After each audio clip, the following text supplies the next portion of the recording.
Hi, everyone. My name is Raymond Levy. I'm coming here today, and we're going to be discussing another podcast dealing with the area of how is my business or what is my business worth. Today we have Luis Barahona.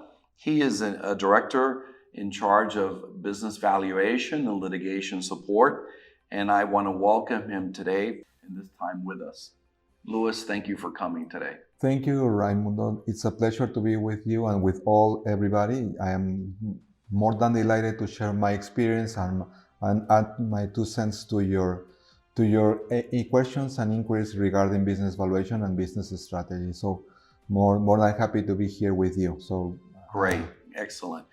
You know, Luis, most of our clients, as well as people that call upon our services, really what triggers evaluation a lot of times is either mergers and acquisition work or estate tax planning, a gifting process, whether it be an outright gift or a Florida limited partnership or a GRAT, or potentially selling their business, as well as shareholder disputes. So a lot of times we get these questions. What do you think, or how can you, as a valuator, help a business owner in these areas of financial planning, or short-term or long-term, when it comes to a business valuation? And that's a very good question, Ray, because I've seen in so many instances that owners are devoted most of their time, I would say almost 100% of their time, to develop business, to push revenues, to push sales. And the finance function, I mean, the financial planning, the budgeting, is not very well developed. So the business valuation and me as a professional can help them out to prepare their projections, their budgets for the year, for the following year, prepare their financial plans in terms of revenues, expenses. We can review expenses, and we can identify those expenses that are non-business related, that they can rationalize, meaning they can cut some costs and get better profitability. And also we can help them out in terms of what would be the impact of income tax or the future income tax laws that they may be in the environment right now. Another important aspect that we can help them out is with a scenario analysis in terms of, is there going to be some situation in which the company will be going through a strainful or a stressful situation, or are there any markets that they can be developing much better, much easier? So we can develop those scenario analysis in terms of their financial plans. I think that's one of the biggest assets and contributions that a business valuation can bring to any owner. How would you say, because this is an issue that I guess as a director of taxation myself, we find clients running the kitchen sink through the business. How does this affect the work that you normally do in evaluation? That's why one important aspect that we have to review are those expenses that are non-business related, that we need to normalize. It's called normalize or adjust in terms of, are these necessary for the business or not? I've seen it in so many instances and in so many countries when we were doing valuations in Peru or in Mexico or here in the US, that business owners, they run some expenses through the business, and apparently the business is not as profitable as it seems to be. So we help them out and say, what is the real profitability of my business without all these non-business related expenses, or these family expenses that are run through the business. No? And has it been your experience that as a buyer, that you're coming in to acquire a new business and knowing that the seller is going to be selling, besides normalizing the expenses, do you do any type of normalization of revenue recognition or earnings feasibility, and whether they're consistent and applied throughout the entire years and months? The answer is yes, we can do some revenue recognition adjustments. And remember, if I want to sell my business at some point and the buyer sees all these, let's say, idiosyncrasies in my financial results, then he will put a low value. He will going to lowball his pricing. A different animal would be if we present the financials very clean with the proper accounting for revenue recognition, the proper accounting for expenses, the proper accounting for assets. So that means that we are a stronger company in order to be sold, and then we can negotiate probably a higher price. And that has been my experience. When buyers see that there's issues in the accounting information, they usually go very low with their values and the pricing. So how can you as a valuator then come in and enhance the value of the business, assuming that the owner is uncooperative in normalizing their expenses because they're afraid that this report might end up in the IRS's hands? The issue and the important thing that we can do, we can help them out. Our reports are for their use purpose only. So we will not, if there are several types of reports that we can provide, but we can do something that's called consulting service for the owner, in which we show them what the value of the business without all these idiosyncrasies. So that report will go to him so that he can make good decisions. And in general, in a general sense, we can help them develop those processes within the company, like corporate governance, internal controls, that we can help them out in order to make the business more valuable and more efficient. We usually call this to make the bride much more beautiful, no? Great. Can you explain to our audience, and I use this a lot with our clients, and what is a benchmark analysis if I'm a seller of my company? Okay, that's a very good question. Benchmark is, it's a little bit of a, I would say, complex term, and and in everyday life we do benchmarking, because if I go and sit on the doctor's office, he will take my blood pressure. That's a benchmark. If they could measure my sugar, that's a benchmark. So there are things in our scope of professional service that we can help them compare their performance to other similar companies in the industry. We can do some indicators that we can develop in order for them. Is my company more profitable than my peers? Is my company growing better than my peers? Is my company worth my investment and my effort and my time that I devote every day into the company? There are ways that we can develop. I see. So what you're saying is that there is data out there that, let's say, for instance, a client is selling $15 million a year and he exports widgets to Central and South America, that I could compare those analyses to see how well I am doing or not doing? Yes, the answer is yes. And we can compare with similar companies that sell widgets to Latin America.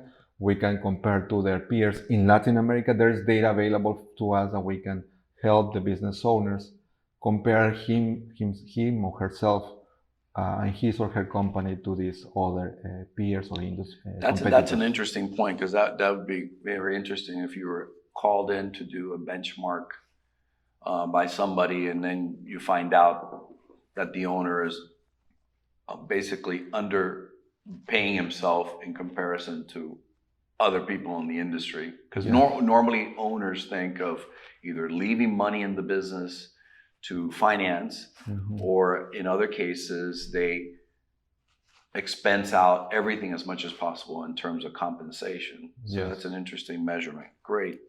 The other question that I had, which is, it's a question that is relevant today with our digital changes that are taking place, the revolution of technology, the revolution of the digital advancement that's been going on through this acceleration because of the pandemic.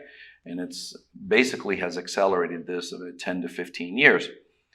In saying that, how do you go about valuating an intangible asset? And what is an intangible asset? Well, an intangible asset is let's call it something that I, in my company has, let's call it an asset that I cannot touch, that I cannot see, that I cannot smell. Basically, I cannot use my senses to identify it, no? Because a machine is a machine, you can touch it, you can hear it. There are some intangible assets, things that are there, like there are so many. We can say, hey, listen, do you have a technology development within the company? Yes, that's an intangible asset. Do you have a good staff and very competent and professional staff? Yes, you have. That's another intangible asset. Your customer list, your customers are intangible assets. That's why in this era of social media, there is much more communication with your customers every day. So that's important. Do you have a good vendor list? Do you have good vendors? Do you have a good pricing from them? We've seen it so many times that, because you pay well to your vendors, then you get better pricing, better terms, and better support, especially when you go through the pandemic, no? That you have some issues with your credit, no?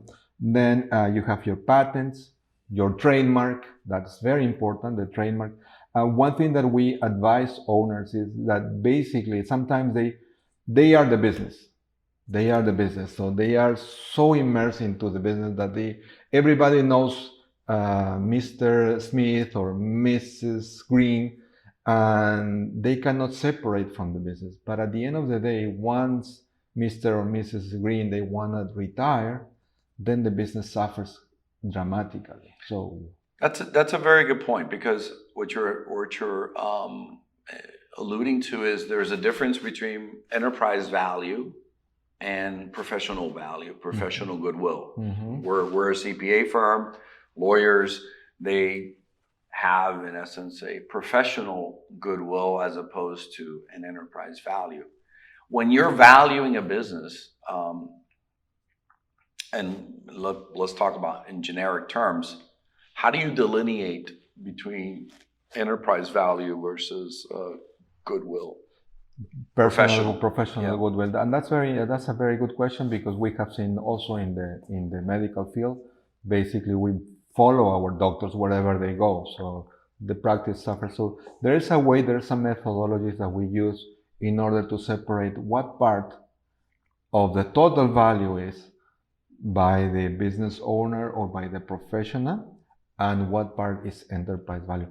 And from my experience, Ray, I've seen it so many times that in many instances, 70 to 80% is personal goodwill, personal value.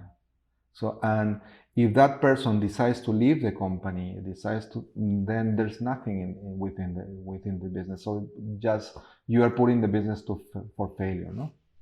So I made a list while you were saying, and those are interesting points, and I just wanted to point out, because there's a lot of interesting things here that you mentioned. So a customer list is something definitely you don't see, but it has a value. Supply chain, as you mentioned, Mm-hmm. which is your vendors, favorable pricing, computer software internally generated. Workforce is an interesting valuation. And because everybody pretty much thinks about trademarks and patents and so on. So those are very interesting points.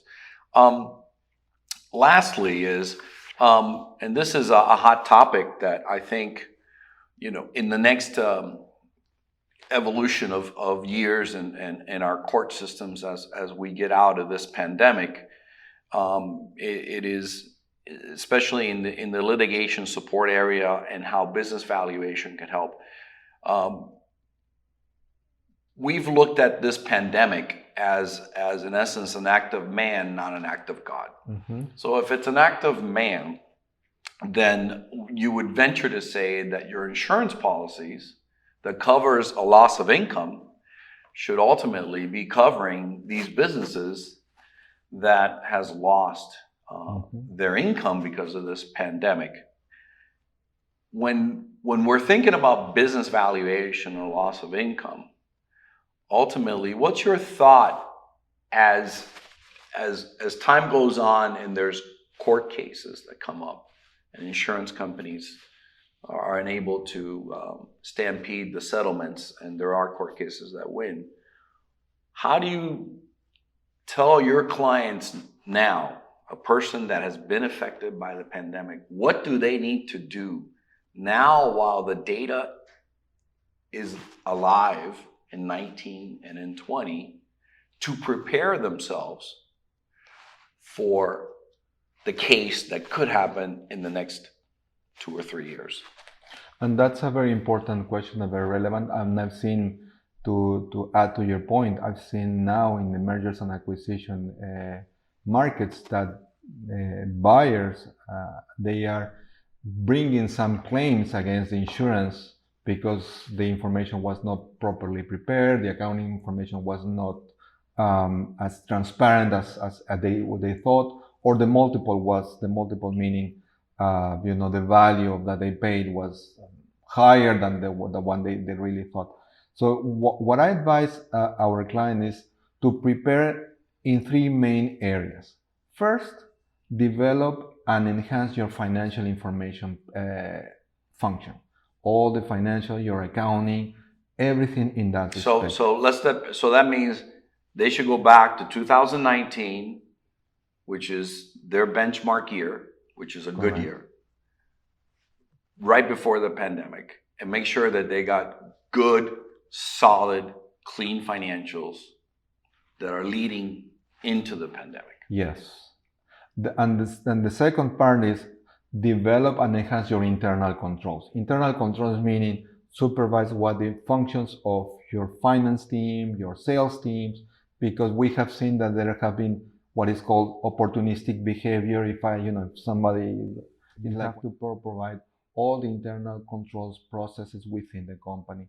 And the third thing is develop very well your management team in order to identify any potential problems that they can see or they can foresee within what may have happened within the business. So there are 3 areas. So after they've backed up all the data, so they're effectively going to be measuring their 2020 and 21 to see what loss of, as you said, going back to your list, which is an interesting list, they could look at what the loss of the customers are, the loss of their workforce, potentially their trademark is much less valuable, or their patents because of the pandemic that has occurred.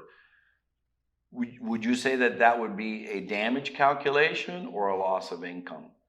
That would be a damage calculation because they have lost value for a act of man, not an act of God. No? And that's where you would come in as an expert, not only to produce a report, but to also testify. Testify and measure, not provide transparent and professional and independent information to the court and to the management team. No? Well, that's fantastic. I really want to thank you for your time, for your effort, and I want to thank everyone for joining us today. Thank you very much.